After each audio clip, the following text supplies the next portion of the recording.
حمدا ومصليا أما بعد فأعوذ بالله من الشيطان الرجيم والذين هم للزكاة فاعلون صدق الله مولانا العظيم কোরআনে করিমের মধ্যে আল্লাহ রব্বুল ইজ্জতে ইমানদারর সিফত বা গুণাগুণ বর্ণনা করতে গিয়া কইছেন ইমানদার তো ও মানুষ যে মানুষের জাকাতরে আদায় করে জাকাতের উপরে আমল করে যে মতো আকিমুস সালাহ ওয়া আতুজ জাকা আল্লাহ রব্বুল ইজ্জতে জায়গায় জায়গায় কইছেন তো জায়গাত কইছেন নামাজরে প্রতিষ্ঠিত করো কায়েম করো প্রতিষ্ঠিত করো ও জাকাতরে আদায় করার মাত আল্লাহ পাকে আনছেন এর লাগি জাকাত এক গুরুত্বপূর্ণ ইসলামের বুনিয়াদের মধ্যে একটা যে জাকাত আদায় করে ইসলামের মূল ফাউন্ডেশন বুনিয়াদ হইল কি ভিত্তি হইল কি ফার্স্টটা এর মধ্যে একটা হইল কি জাকাত।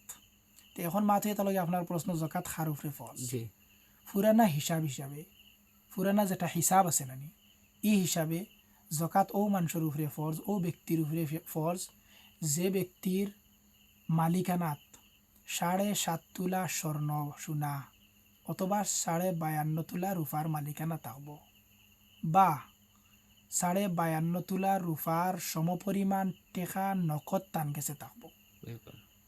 আবার এই জাকাতর লাগিয়া বছর অতিবাহিত হওয়া জরুরি। জাকাত ফরজ হইবার লাগিয়া শর্ত হইয়া থাকল গিয়া বছর অতিবাহিত অর্থাৎ বছরের ফার্স্টেও রইত লাস্টেও রইত। এই যদি বছর অতিবাহিত হয়ে যায় এই শখসর উপরে জাকাত ফরজ হইব। আর এই সমপরিমাণ যদি টেকা হয় তান গেছে এতে সোনা রূপা থাকক না এতে ই টেকার মেকদার কতখান বর্তমান সময় হিসাবে মিনিমাম 45,000 টাকার মালিকানা যদি কেউর কাছে থাকে তো তার উপরে জাকাত ফরজ। বছর যদি অতিবাহিত হইয়া তান গেছে সমস্ত খরচর বাদে ঋণ মারার বাদে 45,000 টাকা মিনিমাম তান গেছে যদি ক্যাশ থাকে তো তার উপরে জাকাত ফরজ। আবার সোনা যদি কিছু থাকে অথবা রূপা কিছু থাকে বা টেকা কিছু থাকে তো তার উপরে জাকাত ফরজ। এতে তাই মহিলা হোক পুরুষ হোক তার উপরে জাকাত ফরজ। আব মাতইয়া থাকলো গিয়া এই জাকাত যেটা তার উপরে ফরজ হইছে দুর্রে মুখতারের মধ্যে আইছে সামানে তিজারত বা জওয়াহিরুল ফিকা কিতাবের মধ্যে সামানে তিজারত যদি 52 তোলা রূপার কিমতর বরাবর তান গেছে যদি ই সমপরিমাণ টেকা থাকে ই সমপরিমাণ ক্যাপিটাল থাকে বছর অতিবাহিত হওয়ার বাদে তার উপরে জাকাত ফরজ। আবার সদকাতুল ফিতর ইনে একটা বস্তু বোঝার জরুরি। মাহে রমজান যেহেতু চলের মাহে রমজানের মধ্যে সদকাতুল ফিতর খার উপরে ওয়াজিব হইব ফরজ হইব। ওগুলো মানুষের উপরে সদকাতুল ফিতর দেওয়া জরুরি হইব যেগুলো মানুষের গেছে ও সময়ও অর্থাৎ মাহে রমজানও যে ঈদ উল ফিতরের দিন পর্যন্ত ও সমপরিমাণ অর্থাৎ মিনিমাম 45,000 টাকার মালিকানা থাকব। এতে তান লাগি বছর অতিবাহিত হওয়া জরুরি না। ঠিক তদ্রূপ কুরবানি 3 দিন থাকে। কুরবানির ঈদ আমরা তো একদিন দিই কিন্তু 3 দিন থাকে।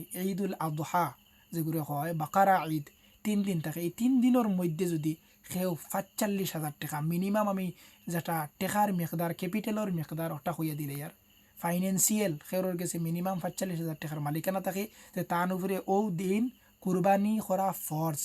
ঠিক তদ্রূপ সদকাতুল ফিতির আদায় করা ফরজ। আবার জাকাত দেওয়া ফরজ নাই যদি বছর অতিবাহিত হয় না।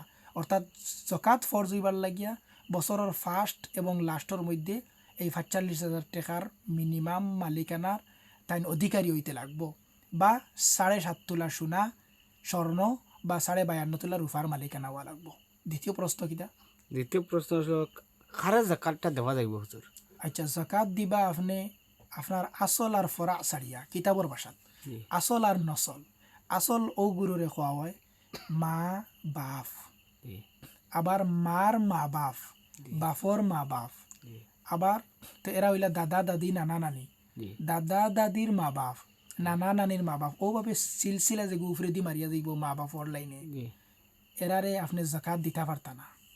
আবার নসল খোয়া হয় আপনার আউলাদরে আপনি জাকাত দিতে পারতা না। আপনার ফুয়াইন ফুরিন, আপনার নাতি নসার গরো ফন্তি নসা ও যেগুলো নসল সিলসিলা মারিয়া যাইব এরারে আপনি জাকাত দিতে পারতা না। যদি সে দেন তে আপনার জাকাত আদায় হইতো না, দেওয়াটা বেকার হইব।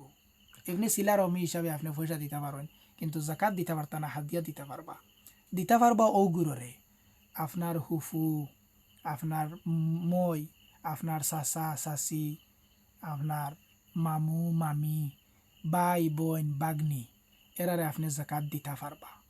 আব মাতুয়ে তাহলে দিতা কোন গুররে জি ও যে চাচা চাচি হুফা হুফু বা বাই বইন বাগনিন এরারে দিতা ও হালতো যদি সয় এরার গুরবত থাকে, এরার গরিবী থাকে, এরার জকাত খাওয়া এরার উপরে জরুরি থাকে, এরার দৈনন্দিন জিন্দগি চলতে গিয়া বহুত কষ্ট মষ্ট করে চলরা পরিয়াল পরিজন কররা, তে এরারে আপনি জকাত দিলে অন্য গরিবরে যদি জকাত দেন আপনি জকাতর পয়সা দেন তে আপনি সোয়াব সিঙ্গুল পাইবা। আর যদি নিজর আত্মীয় স্বজন অর্থাৎ নিজর খেস আকারিব রিস্তাদার এরারে যদি জকাত দেন তে আপনি ডবল সোয়াব পাইবা।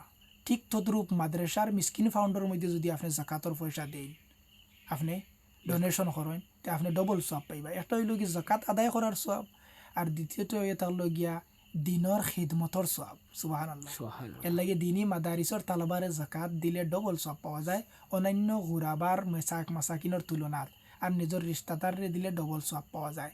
আব মাতুয়ে এটা লগে ইনো একটা বস্তু দেখাও আর লাগিয়া দেখাইবার লাগিয়া আমরা দনি যেগুলো বাইয়াই তাই মানুষের লুঙ্গি বাটইন শাড়ি বাটইন আরও বহুত বস্তু বাটইন, এটা ইসলামে হইছে না। তার হয়তো শাড়ি লুঙ্গিতে কি জরুরি লগি টেকা পয়সা মানুষ গিয়ে খাইয়া ফিন্দিয়া চলতো, তখন খাইয়া উড়িয়ে ফিন্দিয়া চলতে গিয়া হয়তো এই টেকা গুনটা পাইয়া নিজে খাফড় না লইয়া ঈদের সময় নিজের বাচ্চাইন্তরে খাফড় কিনিয়া দিব। এর লাগি গরিবর এটা একটা আশা ভরসা থাকে। এর লাগি জকাত তো ঘুরাবারে দিতে সময় টেকার মাধ্যমে দেওয়া অত্যন্ত জরুরি। লঙ্গি শাড়ি দিলে অনেক সময় জাকাত আদায় হইতো না। এটা দেখাইবার লাগি রিয়াকারি, এটা মানুষ দেখানি লোক দেখানি গেইটর মধ্যে মানুষ আনিয়া খাড়া করিয়া লাইন ধরাইয়া দেওয়া মানে বাহ বাহ সকল নাই সেওর নিয়তর মধ্যে থাকে না না মানুষে দেখোক আমি জাকাত দিয়ার, আমি বহুত বড় একজন দানশীল, আমি একজন ডোনেশন করেনেওয়ালা ব্যক্তি, আমি বহুত বড় একজন ধনী মানুষ, আমি একজন প্রভাবশালী, এই রকমের দিখাওয়ার যদি নিয়ত খেওর থাকে তে এর আর জাকাত আদায় হইতো না, আল্লাহর কাছে আরো পাকড়া হইবা। এর লাগে তৃতীয় প্রশ্ন করতে পারো। যে জাকাত আদায় না করলে আল্লাহর তরফ থেকে কিতা শাস্তি হইতে পারে হুজুর? ও পয়লা তো আমি আয়াতে করিমা পড়ি দিয়েছি তে জকাত দেন যেগুলো এ তো ইমানদারে জকাত দে, যেরারে আল্লাহ নেশাবর মালিক বানাইছে এরা জকাত আদায় করতো, এগুলো কি ইমানদারের এক আলামত। আর তার উল্টো হইলে তো হয়ে গিয়া যে বেঈমানে জকাত দেয় না, কারুনে জকাত দিছে না, কারণ আল্লাহ রব্বুল ইজ্জতর এক মালউন, আল্লাহ রসুলের লানত, বিশেষ করে মুসা নবীনা আলাইহিস সালাতু ওয়াস সালামের বদদুআ তার উপরে আল্লাহ তাআলা তার মাল সম্পদ সহ জমিনের মধ্যে দসাই লিছে। আর কিয়ামত পর্যন্ত এই জমিনের নিচ তবকাত যাইতে থাকবো।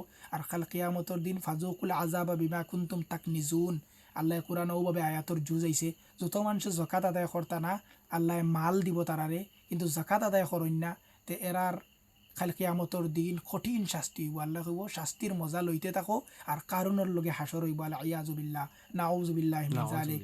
এই হালত থেকে আমরা আল্লাহ রব্বুল ইজ্জতে আমরা সকলের হেফাজত করো। আমিন। আসসালামু আলাইকুম।